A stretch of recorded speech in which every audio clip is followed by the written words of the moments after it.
Violence of the men from Northern Europe.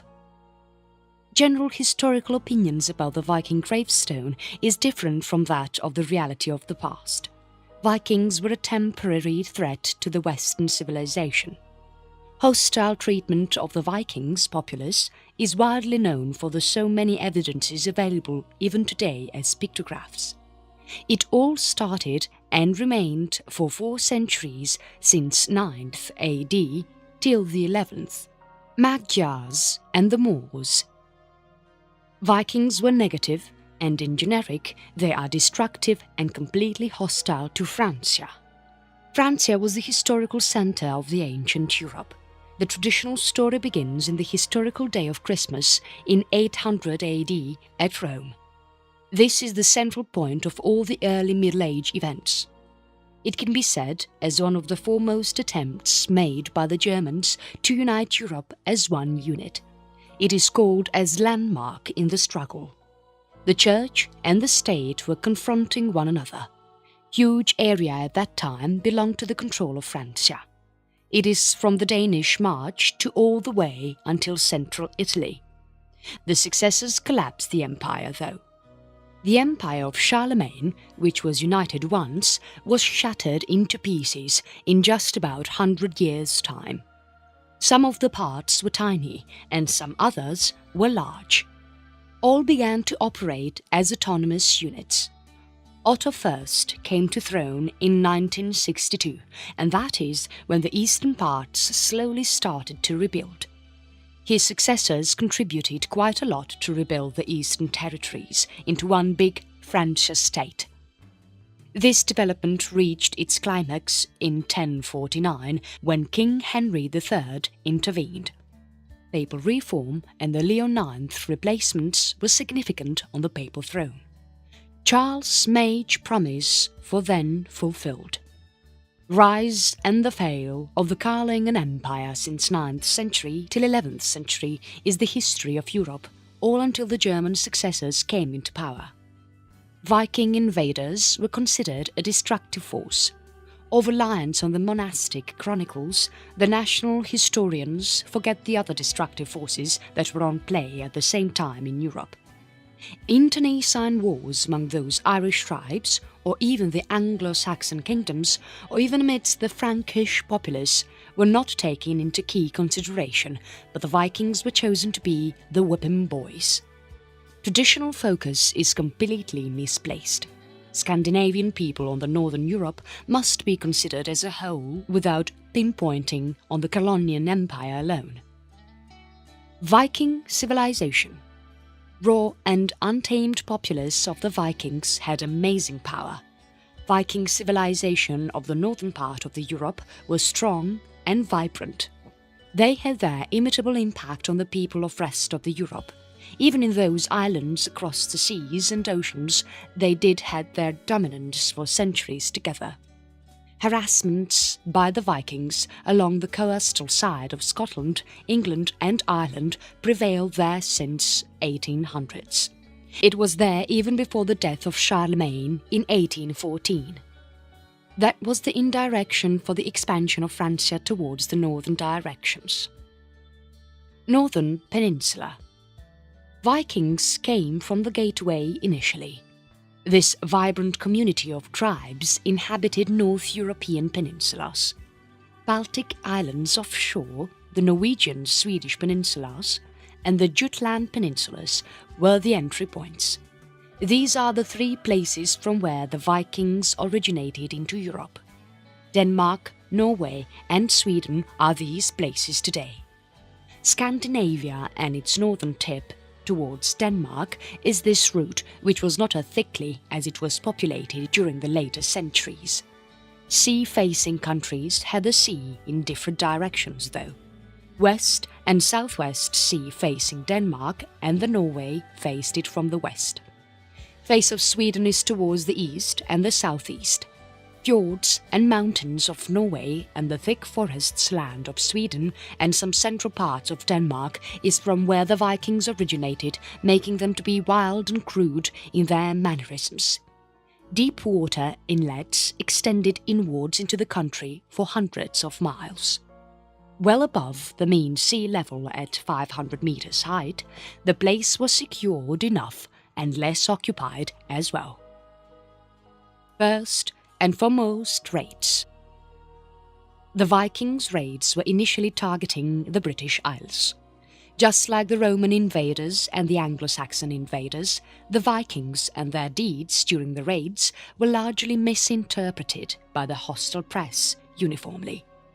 Some major parts of the British Isles remaining unchanged, as the Vikings did not bother to focus on these prime areas. The early invaders were quite heathen, persistent and highly exploitive. The pity is that they eventually were assimilated. Hopping islands.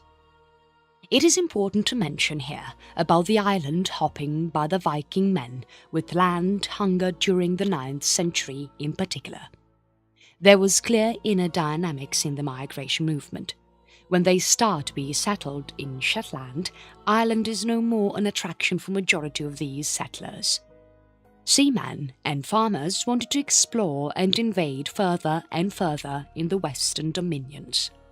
Uninhabited places were the key attraction for the Vikings to settle. The Faroe Island from the Iceland and the islands closer to Greenland was not left alone. Navigational skills and the sailing skills of the Vikings must be really noted here without fail. The westward expansion ended and only short-lived when they reached the shores along the North American continent. Living on marginal land at the end of the world in Greenland shone their real prowess to the entire world. These men and women were highly skilled enough to face challenges. Above all, they were strongly united to attack and invade places and people with least mercy shown in their deeds. This is what that fetched them the biggest hostility amidst the people in Europe, North America, and even in some parts of Russia. In the 4 centuries they thrived in the world as a destructive force. Their contributions to altar maps later on is something that anyone need to mention here without fail. Invasions, expansions, and the assaults resulted in serious consequences, but there were big changes that made immediately in the territories of kingdoms before and after the assault. The Viking settlement in the central Greenland, although was never large, there was heavy footprints even today. They were living in the edge of the world. Unlike the major parts of Ireland, where they settled earlier, there were no interventions of the Irish monks or anyone else here. Interestingly, Greenland hardly had any inhabitants at that point of time. First recorded sighting of the Viking in the Greenland continents was in the 9th AD. The immigrations were mainly due to the heavy storms at that point of time. The lost ships and many other reasons made the Viking community to move to this part of the world, to sea for livelihood. Even the strongest of the human populace who are courageous enough to face oddities and highly skilled in their navigational skills were not treated with a great deal of hospitality in some parts of the world that were occupied by the earlier settlers. Here were no occupants in Greenland though. The Vikings found the storm and the other natural catastrophic challenges to face more often in this end of the world. The best part about the invasions here, by the Viking, is that they never gave it up. They were eager to occupy more and more territories and further their expansions towards the far west. They were successful in doing so, all until the northern Atlantic shores that belonged to North American continent. Here is where the doubt arises for the historians about the discoverer of the New World, Americas. If Christopher Columbus was the one who discovered this part of the world in 14th or 15th century, then how about the findings of these Vikings in the 9th and the 10th century? Who found the Americas for the first ever time? New World, America found. Vikings were not only good in their hunting skills, conquering skills, and the best navigational skills alone, but they were too good to explore places too. They were the first to travel further towards the northern west and find the shores of North America. The historians forged many documents and changed the actuality from what it was. There were misconceptions that were deliberately made for political reasons. So many changes were made in the manuscripts and the engravings purposely to let the world know and identify something that is not true at all. Even before the Vikings, the Asiatic populace has landed in the Americas already. It was far before during the early reigns that dates back to 30,000 years before from now. There is no doubt in this fact that the Vikings were the first to reach North America. Historical evidence is ample enough to emphasize on this fact. These millennium men and their cultural ties reached far from Iceland and Scandinavia. Discovery of the Western Hemisphere is fascinated in variety ways by the early historians and even by the modern communities for some strange motives that can hardly be predicated at all. There were diverse motives behind it. Asiatic people discovered the Western Hemisphere a long time before the Europeans did so. The Europeans authoritatively established their discovery and findings by settling there in the Western Hemisphere soon after their findings, as it was suitable for their own lifestyle conditions and proximal in distance compared to what the Asiatic people did. The climatic conditions in Asia are identical to that of the North American countries, but only in the northern part of Asia. Other than that, the actual people who found the Western Hemisphere, even before the Vikings did so, were not belonging to the Northern Hemisphere at all. They were travellers from the southern tip of the Asian continent. That led to the contradicting facts and statements, as there was dominance from the other parts of the world and even from the Asiatic communities.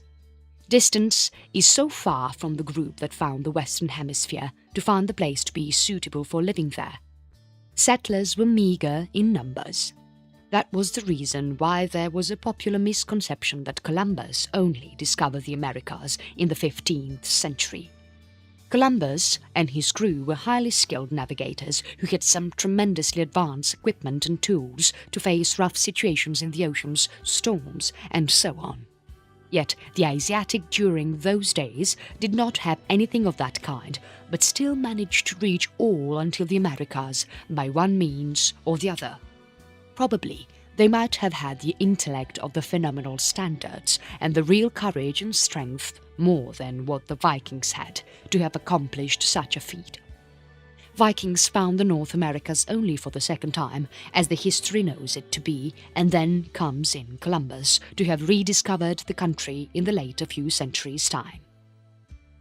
Even though Vikings found the Americas, they did not settle there for quite long, as their populace was concentrated mostly in the northern part of Europe in majority.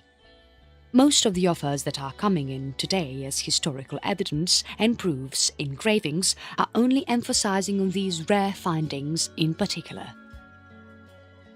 Europeans or the Mediterraneans? Who was there in the Americas before the Vikings arrived there in the 9th century? Ring of anachronisms are always there because of the lack of great deal of evidences to come to a valid conclusion due this regards. Some of the vague texts that might or not be original and the ambiguous engravings that could not be trusted totally are the only few evidence to show any affirmation here. Vikings' explorations. German geographer named Adam, the earliest of all, has clearly mentioned in his findings about the Northern Islands. That confirms that at least thousands of Viking communities had already reached the Americas in the 12th and the 13th centuries, even before Christopher Columbus could have reached there. They called it as Vinland. Free growing crops were in abundance there. Country vines of Finland produced some high-quality wine. Trustworthy reports from the Danes have mentioned about this, and not a fancy story to be mentioned here. Bremen and Adam had gathered all these information and presented in their reports. Large islands that stretched to more than 100 miles were mostly named after the Vikings. Vinland or Greenland or Iceland is not exceptions to this fact. There were numerous such coastal lines that were found and named by the Vikings to add on to their own credits. More than explorers and invaders, the Viking communities were well organized in their lifestyle and discipline to stay fit, agile, strong, and victorious. It is the sheer determination that had led to their huge success in having scaled some unknown corridors of the world with ease. Most important, something to note down here, is that they were not civilized like the Westerners, but still they had managed to navigate through the biggest of the oceans and emerge victorious in most of the attempts of their own. It can be like conquering New England, or it can be the discovery of the Vinland. There are many feats that were achieved with credible ease by the marvelous people who were blacklisted and portrayed to be destructive, some deliberately by most of the press. Conquering lands and invading countries were a matter of pride during those days, remains of which is still there in the blood of many individuals in many parts of the world. They are just waiting for the right opportunities to show their prowess to the entire world. When there are materialistic ways towards finding better facts and identifying better prospects for human life to exist in the planet for long periods of time, enough amount of time is being spent only in destructive activities right from the early days of the humankind to all until today. The civilized society today has wolves covered in sheepskin too. All they are bothered with is just only to show their dominance and make others subdue in one way or the other. That can be through sabotage, that can be through conspiracies, or it can be through evil doings of the other kind. They are not concerned about the massive number of lives that are lost in the efforts, as they consider that to be a sacrifice of the few in their own communities towards the betterment of the others. The reality, though, is easily predictable, as no one ever remains to be the top of the other races and ethnic groups. It is just a cyclical process. Even though it is all known to the common person today after so many centuries, when the improved lifestyle standards and education has made us so civilized, the earlier situations were not the same. It is not just the Viking community alone that fought for a cause. There were numerous other communities around the world who were actively plotting and putting in efforts from all the sides in all the ways to get recognition and come to the limelight. If the English has tried anything of that kind, then not anyone might not be talking in English today. There are so many Spanish communities in the Southern Americas and in the Central Americas too. All these are because of the early settlers in this part of the world. If the earlier expansions had not happened, then only the natives of the particular demographics would have remained everywhere. Improvements might have been at stake. Africa is known to be a dark continent, and many parts of the continent, even today, is suppressed from civilized lifestyle standards, just because of the simple reason that the invasions are the least to this part of the world since time immemorial for one reason or the other. It could be just because of the simple reason that the dark race was the strongest in the world to compete or combat with ease. That might have made the others to make up their mind and did not show much inclination to be settled in these parts of the world. Climatic conditions and the arid deserts might have threatened the early invaders.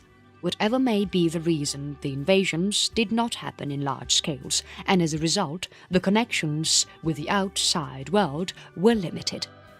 It is just because of that reason the developments came in very slowly to these parts of the world. Many parts of Africa are called as underdeveloped nations of the world just because of these reasons. Considering all these facts, anyone can easily come to the fact that invasions and colonization are justifiable in one way or the other as long as there are no mass killings. Therefore, this thirst to conquer was there with almost all the communities across the world. Therefore, not anyone can say the action of the Vikings to invade and expand as a wrong idea at all. They did it vigorously, though. They did it fearlessly, though. It was their nature to fight it hard and emerge victorious in their attempts, regardless of the strengths of the enemies that they faced. Evidences show a lot and emphasis on that fact big time. If that is the case, then there is no need to wrongly assume that the Vikings are negative and destructive groups who remain to be a menace for the Europeans for centuries together. If not the Vikings, there anyone too many internal threats in the same Francois state in varied forms. There were too many threats like the rebels and the opponent parties in the same communities. That led to the delay in the progression of the Francois state or in organizing the whole of the northwestern Europe. If not the Vikings, there could have been great delay in finding new islands of the northern east hemisphere. Even though not anyone can say these aspects to be contributions from the Viking community to the world, not anyone need have to have a misconception that the Vikings were destructive forces who remained as a huge threat to the Europeans. The Danes in the south. While most attacks were fierce, the pagan ship's crew attacked the coasts of Aquitaine in the year 799. Enough repulsion was there from the natives. Many attackers were slain and thrown on the sea. Corpses were found on the seashore. The battles were deadly. Even though the number of attackers from the Danes' side were not exceeding in numbers, most often they emerged victorious in bagging big wealth. Diamonds, cash, money, coins and gold were bagged as valuable returns and plundered back to their own domicile. Some of the brutal attacks and the brutal even repulsions from the opponents killed hundreds and hundreds of lives, and even civilian lives in particular. The English advisor for Charlemagne mannered about this particular fact to the king or the emperor that the Christians were being punished for their sinful acts. Even though there were counter-attacks and measures that were attempted, the emperor and leaders of the northern nations and the Frankish state, the Vikings' attack was a serious menace for the emperor and even the descendants to worry about their country and assets. This led to the weak administration and less confident successors who came to throne successfully and fear the Vikings so bad all the while. This fear and lack of self-confidence that was inherent in the minds of the successive generations about the Viking community led to the downfall. All until the 12th century, the organized efforts were not possible. Germans tried for the reunion of the European state only after the total decline of the Vikings after ruling over the whole of the northern hemisphere for almost 400 years or so. Horned helmets. One of the most important reasons why the Vikings were considered to be so brutal and destructive enough in their methods of approach is their fearlessness. The valiant attitude is not seen with majority of the other warriors of the same era. They are gallant enough to fight even the best of the protective gear like the armors or the horned helmets. Horned helmets are something mandatory for any warrior to be subjected into the battlefields. It is quite common, as anyone could have seen in the portraits of much diverse kind in many historical engravings in different parts of the world. Yet the Vikings were quite distinct enough in this particular way too, as they are not wearing any of those horned helmets, but manage to fight even without any of the special protective equipments. They believed in themselves more than anyone else did. They were real warriors, and they also had the best of the skills and fitness to overcome threats of any massive kind. That confidence and aggression in these groups had led to their victories in various parts of the world. That is the reason why they had good cultural ties with the Muslims of Baghdad too. Their focus was not limited to the European dominion alone, but they were spread all over the north, northeast and northwestern hemispheres of the globe. Health and hygiene. They rowed boats and decapitated enemies at will. Yet that is not all that the Vikings are known for, but there are also some salient aspects of the most interesting and fascinating kind. They were clean and maintained hygiene all the while. They were disciplined in their lifestyle practices.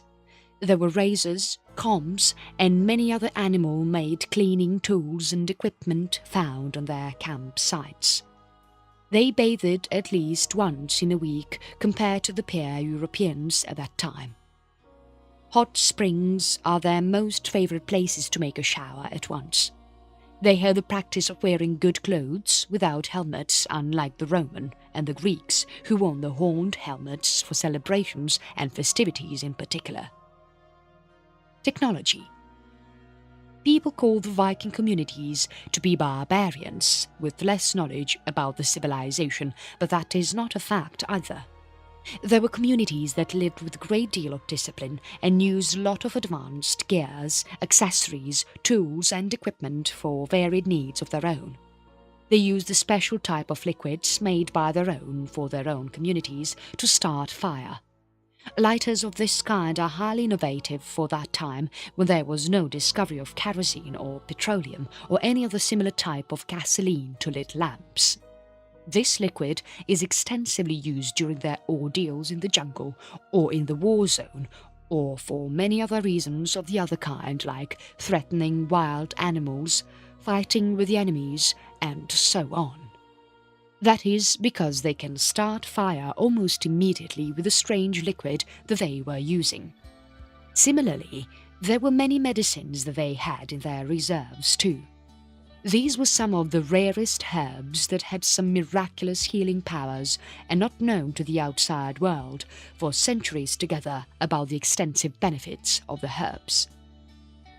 How did they know about all these, and where did they get the rarest of the herbs when they were inhabited only in the ice countries most often? These facts goes to show that they had deep connections with many other parts of the world, from where they were able to procure such rare herbs of the specific kind to be used as a wonderful healing drug or creams. Pirates and farmers. Pirates were there in the margin communities for sure. There were people who largely liked to plunder things from the others and make a living upon it. That is the reason why they were invading the other people's territories. Yet, majority of the Viking communities are not like that. They were originally interested in finding a permanent place for their own, with rich natural resources and evergreen life for their successors to come as well. Fortunately, they were not able to find it so easily, and that is the reason why there were so many findings to sustain. It could be the islands that they found, it could be the fire-starting liquid, or it can be the tools and the equipment that they use to combat and stay hygienic too. Interestingly, whatever they did for fitness and living made them to be far stronger than what they used to be earlier. Consider farming, for example. When enough time is spent in farming all throughout the year to make a living out of that, then naturally the fitness standards are impeccable. Adapting to diverse climatic conditions becomes innate. Fit and agile men and gallant enough to combat against enemies with sheer power and confidence, unlike the others who are used to the luxurious lifestyle in the palaces and the kingdoms of the East European countries. That led to the downfall of the might empires of the East, and that led to the expansion of the Viking populace all over the Northern Hemisphere in quick successions. That also led to the rapid increase in the overall population of the Vikings in between 9th century and the 10th century. Viking women were hitched earlier just by the age of 12 or so, and have to live with little freedom just as most of the women did of that era. Yet, they enjoyed all the basic rights, like inheriting properties or getting back the dowries in case of a divorce, and so forth. Basic rights of women were preserved well in the Viking community. When their husbands sailed for adventure, these women remained loyal to their men and led a simple life all until the reunion. Swords and scythes. If anyone is seeing a Viking virtually as a callous pirate, then anyone must understand the fact that the pirates are there in the massive number of Viking communities as only negligible proportions. Any community does have the bad men and women around for true. So do the Vikings too. They were majority of the Vikings who were hard-working farmers. They bred cattle for their living. It is not just the farming alone, though. Livestock sales and purchases were quite common among the Viking communities. They were living happily only by farming most of the times, more than what they did to thrive through the burglary attacks or invasions across the world. It is the main element that kept them going, as fit and agile some people is the toughest of the communities around the world. They showed enough respect to the dead by doing enough formalities and rituals for the deceased. They did not bury the dead, but made a special boat for the dead ones and sent the bodies along with the course of the river or like water bodies in and around. This is the custom to show due respect to the dead ones. Recreational activities were unlimited with the Viking communities. They enjoyed having fun with the skiing boards. There were so many diverse types of skiing boards that were used in the early 9th and 10th century by the Viking communities, who believed that skiing is one of their own best recreational activities that kept them all active. Even hundreds of years before that, the Russian ancestors had invented the skiing equipment and used it extensively to enjoy their holidays and weekends. Skiing is one of the most entertaining sports to enjoy the local climatic conditions to the core. That keeps one fit and agile regardless of the adverse climates that can pose to be a threat at times too. Therefore, Vikings used this for recreation and fun. At the same time, the skiing activity gave them the needed fitness as well. Farming is the main occupation of the Viking communities everywhere.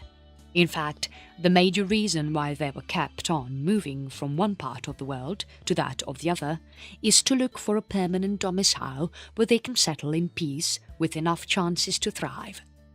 Lush greeneries and the ideal lands with enough water resources are their prime targets to farm and thrive.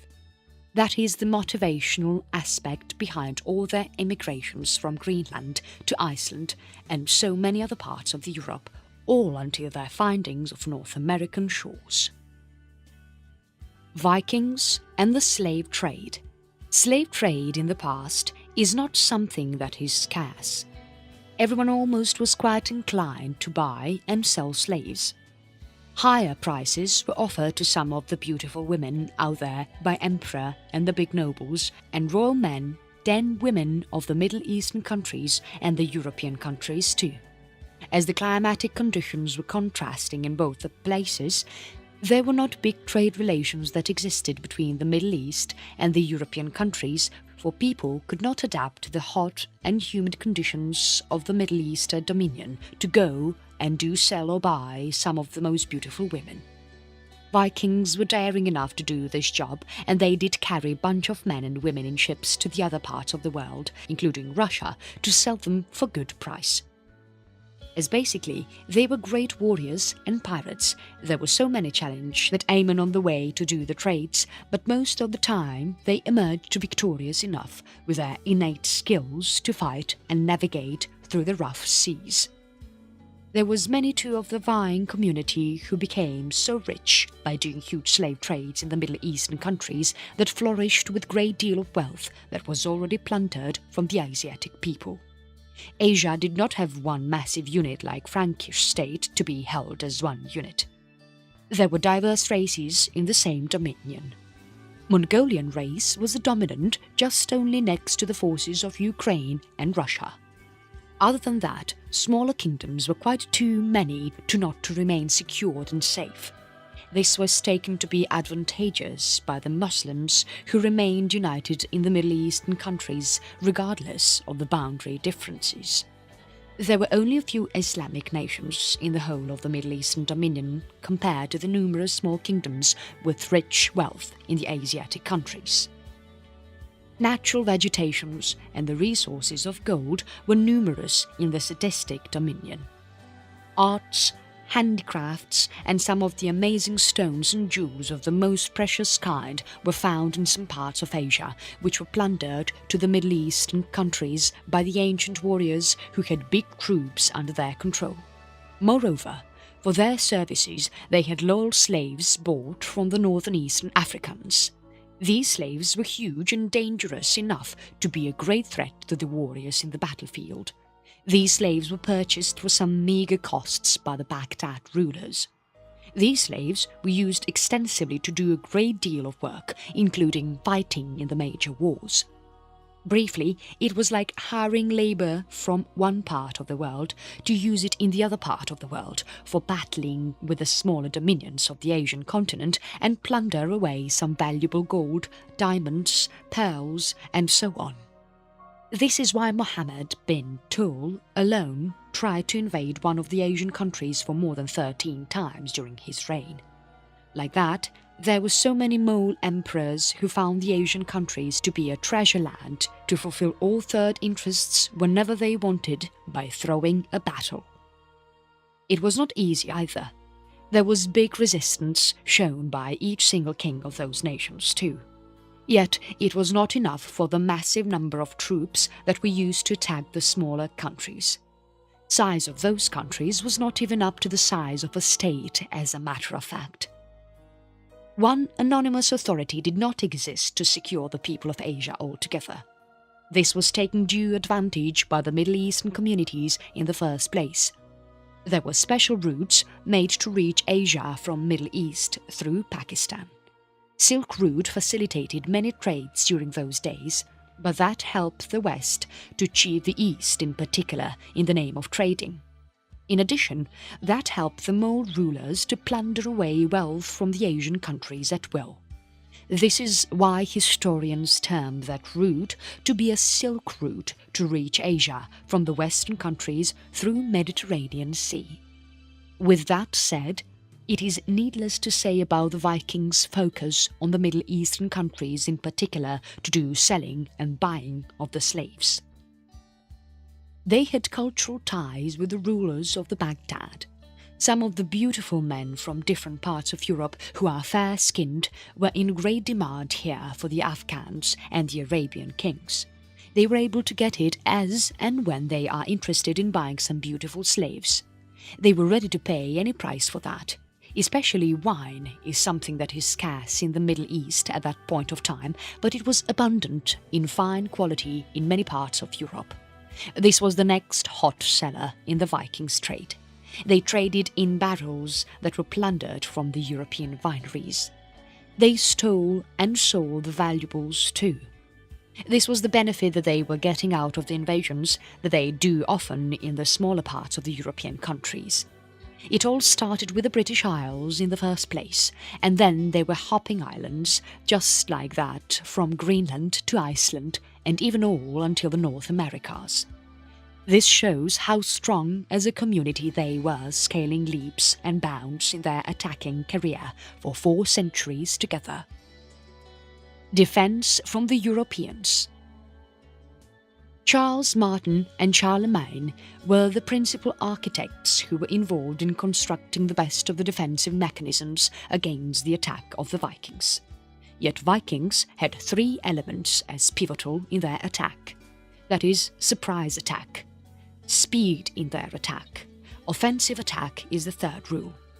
This was not easy to overcome for any military force that is already worn out after facing the so many civil wars in Europe. It was Louis the Pure who then took initiatives to strengthen the coastal armies further and ensured better safety against the attack of the Vikings. Charles and Bald had the other best chances to offer protection to the locals from their domains.